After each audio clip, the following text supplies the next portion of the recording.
Welcome back everyone, I'm the running allergist. It's been a couple of weeks since I've done a vlog, so I thought it was time to update you with my progress over the last couple of weeks. Today is the end of week 10, and the last 2 weeks haven't been great. I finished week 8 with the Brighton Half Marathon, and I did a video on that which you can see. I'll link it below. And up until week 8, everything was going really well. I was following my training plan to the letter pretty much and felt really good. My fitness was improving. Towards the end of week 8 though, I was feeling a little bit of a twinge in my left calf. Nothing severe at all. While I was up and running I wouldn't even notice it, but in between runs it was starting to get a little bit painful. So week 9, that's when the bad weather came, the beast from the east. There was a lot of ice and a lot of snow on the pavements. So I thought I'd take that opportunity in week 9 just to give that calf a little bit of rest, because that's all I thought it would need, just about a week's rest, and then I'd be back to normal. So at the end of week 9 I did my long slow run, but didn't do any of the runs in between. I did a really long run actually. I think it was something like 26 kilometers I think, and when I started it felt great. I was really glad that I'd taken the week off, and I was running, usually on a long slow run I'd be doing a pace of about 6 minutes per kilometre, but I was running about 5 minutes 20 and feeling really quite good.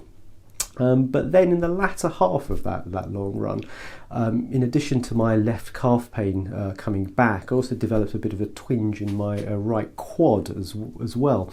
So I was kind of back to square one with the calf, but also with the addition of a bit of quad pain as well. Nevertheless, I pressed on in week 10, which is the week we've just finished now.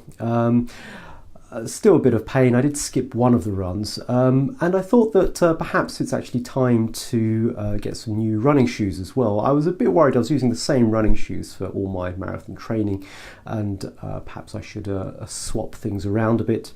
Before I started marathon training, my favourite running shoes were these crazy looking things. They're the Vibram FiveFingers, or Vibram FiveFingers.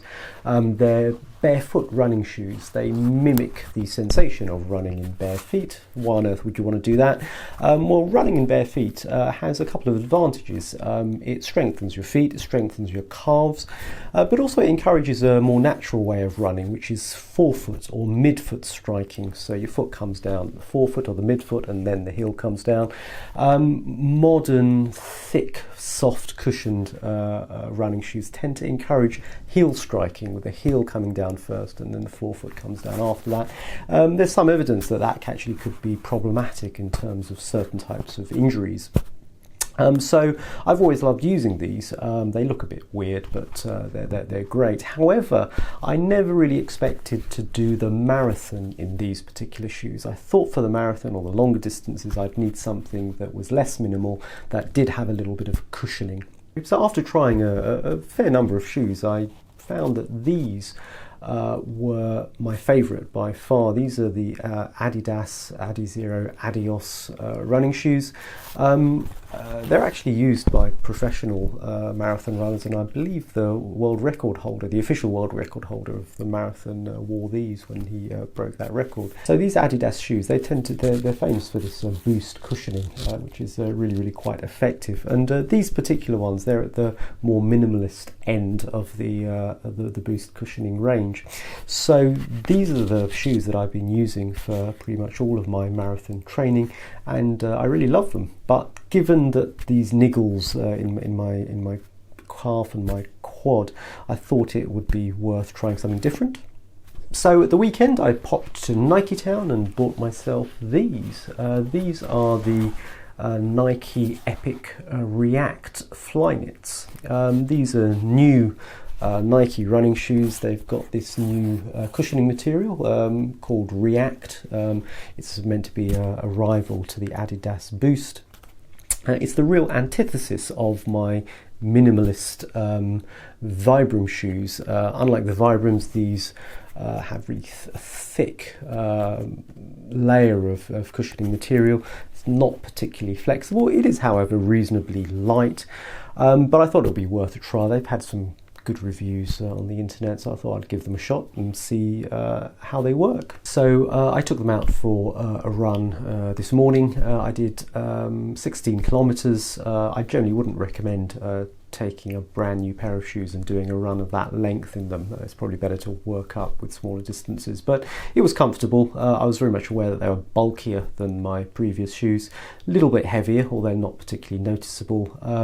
And there's this sort of pillowy kind of cushioning, which sounds good, but it feels like it's kind of draining a bit of the energy that I'm putting down when I'm trying to run. But nevertheless, they were comfortable. I finished the run without feeling too beaten up by the road. So I'll keep using them, but I will rotate between those and my Adidas shoes as well. I might even bring the Vibrams back for the occasional very short run now and again, just to give a bit of variety, and hopefully that will stave off injuries in the future.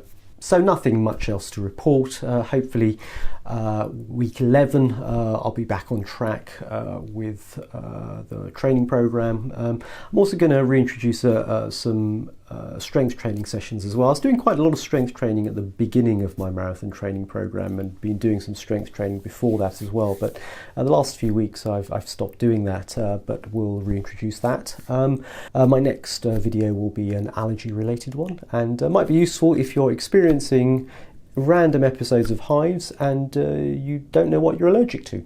See you next time.